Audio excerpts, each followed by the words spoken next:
讲到年底选举高剩4个月尔，除了县市首长候选人人数上届济，就是基层的村长、里长，计共有7734席。不过这女性占无到2成，甚至要到1/3，拢是一个人出来选，等于讲是无竞争对手。台湾妇女团体全国联合会今年已经是第4年办这村里长的培训班，希望会当纠关女性的参政比率，也互基层政治参与会当换新换新。在大街小巷甲里面博暖查某里长黄丽瑜，才81年厝，已经伫咧新北市三重保养安里服务4年。当初时就是参加台湾妇女团体全联会女性村里长的培训班，全决心出来为民服务。黄丽瑜讲，甲里面博感情上好的方式就是讲台语。因为我若看到人，我就会好喙，就会叫姨妈、阿伯，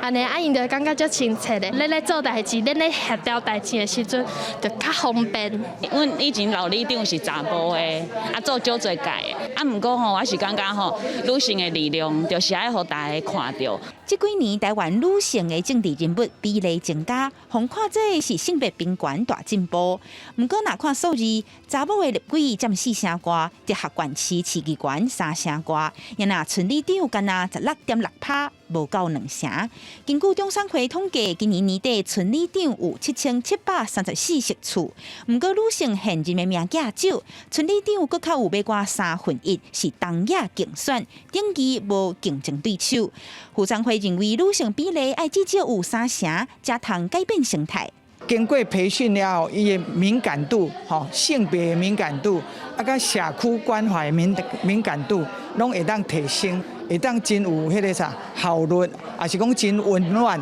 为着跳脱英国村里长红光白条卡、顾泡茶拢无做实的印象，为少民间团体也出里长手册，提出村里长新角色、新定位的思考。